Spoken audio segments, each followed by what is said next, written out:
আমরা এখনো ফর্মাল নির্বাচনের প্রচারণা শুরু করি নাই।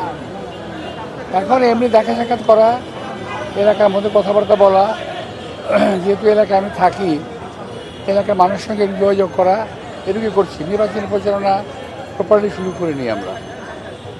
তো বাট এর মধ্যে আমি লক্ষ্য করছি বেশ কিছু প্রার্থী তারা কিন্তু প্রচারণা চালাচ্ছে রীতিমতো। আমি সেরকম সেদিকে যাচ্ছি না।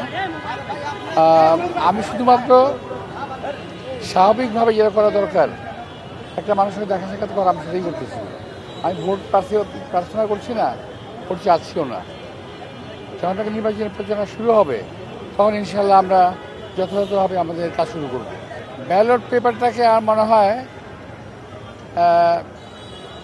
আমি যা দেখেছি বিশ্বের মাধ্যমে, সোশ্যাল মিডিয়ার মাধ্যমে, এটা একেবারেই উদ্দেশ্যমূলকভাবে করা হয়েছে যাতে ব্যালট পেপারটা কনফিউজিং হয়ে যাবে।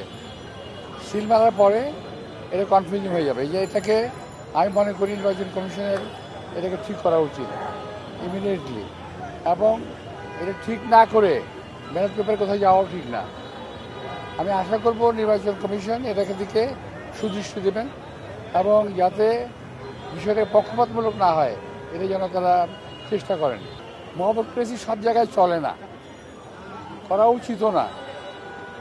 আর ঢাকা শহরে আমি আল্লাহর রহমতে বেশি আসি নাই। একবার যা ইচ্ছা তাই করে ফেলবে ওটা সম্ভব না। চেষ্টা করতে পারে, তো এটা চাইলে তোদেরকে বহন করতে হবে। আমার শাহজাহানপুর থেকে আসবে কেন ভাই? আমি কি অপরাধ করছি নির্বাচন দাঁড়িয়ে? আমি তো নির্বাচন আজকে থেকে করি না। এটা নিয়ে আমার প্রায় 5-6বারের মতো নির্বাচনে আমি প্রতিদ্বন্দ্বিতা করছি। আমি তো এর আগেও বহু ঘটনা ঘটেছে।